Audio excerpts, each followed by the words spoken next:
안녕하세요. 노땅 엔지니어입니다. 오늘은 세 번째 유추 수술 이야기입니다. 유추에는 후중인대 골화와 황색인대 골화가 모두 있어가지고 매우 심각한 상태였습니다. 이번 유추 수술은 흉추 수술 전에 다리 통증으로 인하여 조금은 예견되어 있었습니다. 수술 후에 통증이 사라지지 않으면 6개월 뒤에 추가 수술이 불가피했습니다.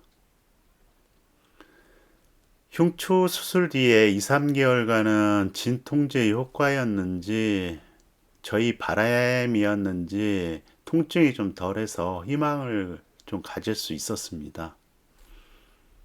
그 희망이 사라진 거는 4개월 뒤부터 통증이 다시 시작되면서부터죠. 그렇게 6개월이 지나고 11월 첫째 주에 진료실에 들어가서 다리 통증을 말씀드리니까 2주 뒤에 수술 날짜를 잡아주시더라고요. 심적으로 수술을 할 수 있다라는 것과 이렇게 날짜가 잡히는 것에는 심적으로 많은 차이가 있더라고요. 이렇게 막상 수술 날짜를 잡고 나니까 엄청 겁이 나더라고요. 그래서 카페 등에도 저와 같이 여러 번 수술을 받는 경우가 있는지 글도 올려보았습니다. 그런데 직접적으로 저와 같은 경우는 찾지를 못했어요. 그저 전에 들은 이야기로는 여러 번 수술하신 분들은 너무 상태가 안 좋으시더라고요. 상태가 좋으신 분들도 최소한 휠체어를 이야기하시더라고요. 수술 전날 이제 수술 설명을 들었죠. 유추 3, 4, 5에 있는 골화를 제거한 후에 디스크까지 제거를 하여 인공 디스크를 삽입하는 수술을 할 것이라고 말씀해 주셨습니다. 일단은 계획은 3마디인데 제가 5마디가 안 좋대요. 그래서 여러 번 후에 3마디에서 5마디로 늘 수는 있다라고 여지를 주시더라고요. 그렇지만 수술 범위가 너무 커지기 때문에 그럴 일은 없을 것이다 라고 말씀해 주셨어요. 저는 그렇게 수술실에 들어갔죠. 수술은 예정되었던 6시간을 훌쩍 넘어서 10시간 반이 걸렸습니다. 그건 여러분이 너무 심각해서 결국은 5마디 모두 수술을 할 수밖에 없었다고 하시더라고요. 또 하나는 골화를 제거하고 인공 디스크를 삽입하기로 했었는데 그 후종인대 골화가 너무 신경에 유착이 돼 있어 가지고 분리할 수 없었다고 합니다. 그래서 수술실에서 수술 방법을 긴급하게 후궁뼈를 제거하는 감압술로 변경했다고 하더라고요. 유추 5마디 수술 사진입니다. 절개는 30cm를 했고요. 사진에서처럼 6개의 후궁뼈를 모두 제거하여 감압을 했습니다. 그리고 철사를 이용해서 6개의 척추뼈 양쪽으로 고정하기 위해 12개 나사를 박아서 유압을 했습니다. 아침 7시에 수술실에 들어가서 병실에 올라오니까 오후 6시더라고요. 통증은 얼마나 심하던지 2번의 수술을 받았지만 그것과는 비교도 안 되었습니다. 또한 다리는 무언가로 꽉 묶어 놓았는지 전혀 움직일 수가 없었고요. 발가락만 까딱까딱 움직일 수 있는 상태였습니다. 3일은 선망으로 한숨도 못 잤습니다. 또한 두통으로 마약 진통제를 계속 맞아도 전혀 듣질 않더라고요. 나중에 한 사실이지만 두통은 뇌척수액 노출로 인한 문제였더라고요. 또한 그로 인하여 고열과 염증 수치가 엄청 심각했었습니다.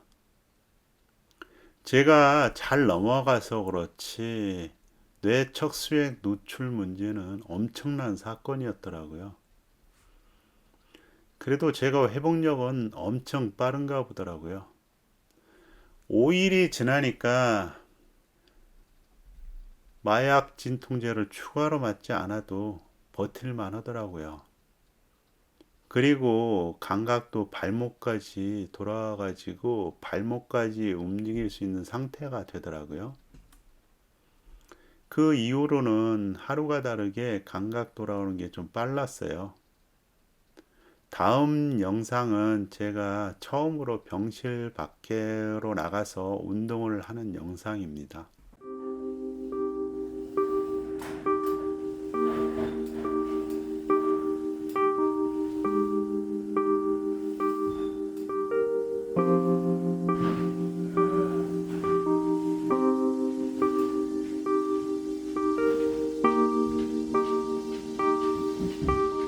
생각보다 다리 감각은 빨리 돌아왔습니다. 병실 밖으로 나간 지 이틀 후부터는 강남 세브란스의 유고병동에 있는 병실 한 바퀴를 돌았거든요. 입원할 때만 해도 10일 정도 입원 기간을 생각했었는데, 그런데 문제는 좀 엉뚱한 데서 생겼습니다. 뇌 척수액 누출로 인해서 계속 고열이 나고 염증 수치가 떨어지지 않는 거예요. 그리고 수술 부위에서는 계속 진물이 나가지고 하루에도 몇 번씩 꼬매는 일이 벌어졌어요. 그러면서 슬슬 염증 제거 재수술 이야기가 나오더라고요. 결국 13일째 되던 날 MRI를 한번 촬영해 보자고 하시더라고요. MRI 촬영을 하고 결과를 들었는데 좀 2, 3일을 지켜보시자고 하시더라고요. 참 저한테는 다행이었죠. 그날부터 염증 수치하고 열이 조금씩 떨어지는 거예요. 사실 그때도 저는 제가 재수술을 할 것이라고는 생각이 들지 않더라고요. 무슨 자신감인지 계속 몸이 좋아지니까 그럴 일이 없을 것이다. 그렇게 생각했던 것 같습니다.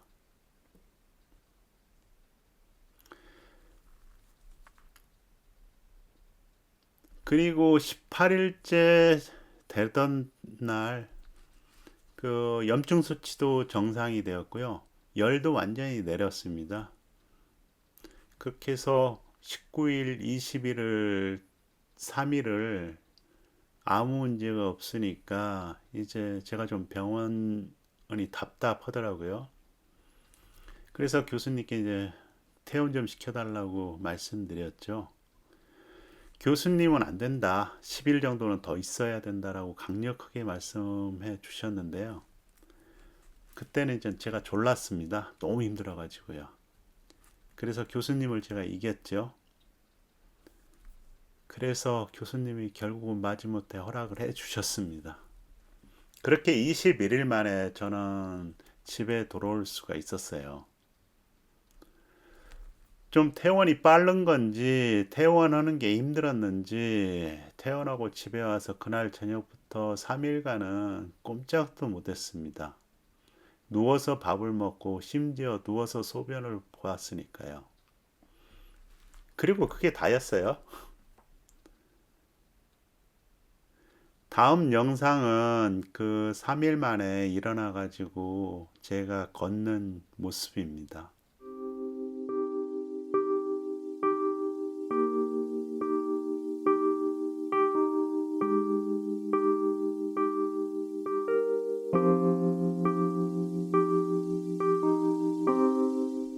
퇴원을 하니까 너무 좋더라고요.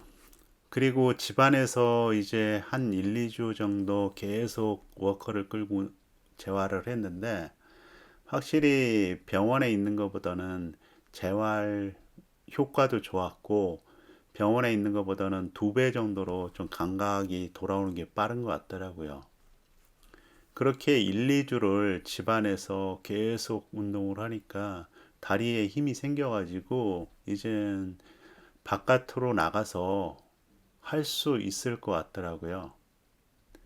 그래서 다음 영상은 제가 이제 바깥으로 나가서 워커를 끌면서 재활 운동을 시작했을 때 이 영상입니다.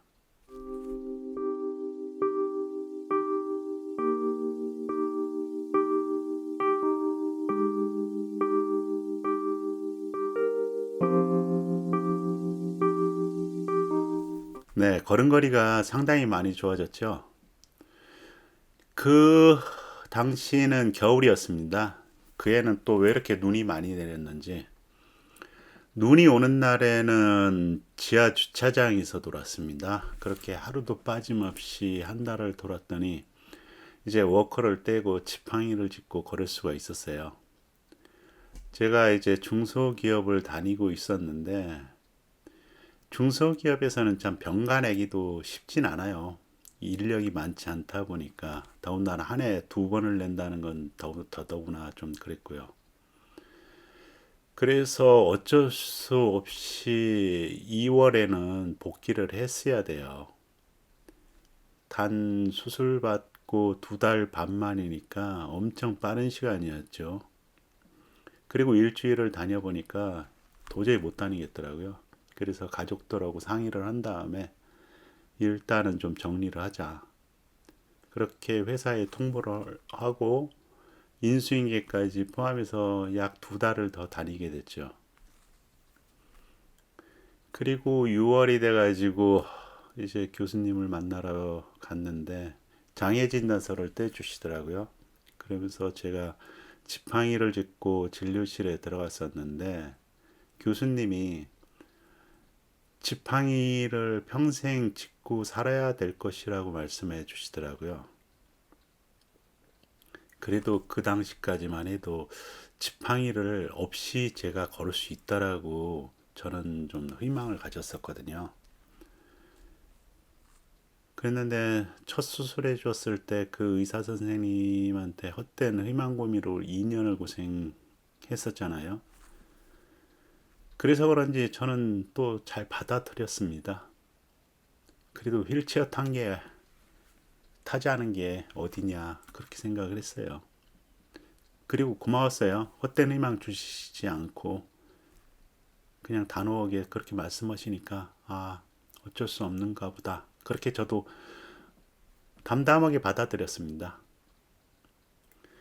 그리고 그 당시 제가 담담하게 받아들일 수 있었던 거는 사실은 어깨 통증은 해결이 안 돼서 그랬습니다. 제가 강남 세브란스에 갈 때 여러 가지 증상 중에 어깨 통증이 있었는데 어깨 통증은 사실 첫 수술 부위인 경추 문제였거든요. 교수님이 그 강남 세브란스를 그 다음에 정년 퇴임을 예정돼 있었고 그해 9월에는 안식년에 들어갈 상황이었어요. 사실 경추는 교수님이 절대로 안 봐주시겠다는 그 의지가 굉장히 강했었는데 안식년에 들어가서 그런지 그날은 좀 한 번만 봐달라고 부탁을 드리니까 그래 MRI를 한번 촬영해서 보자라고 하시더라고요. 이렇게 세 번째 이야기는 여기서 끝나고요. 네 번째 이야기는 그 MRI 진료를 받는 날부터 다시 시작할 것 같습니다.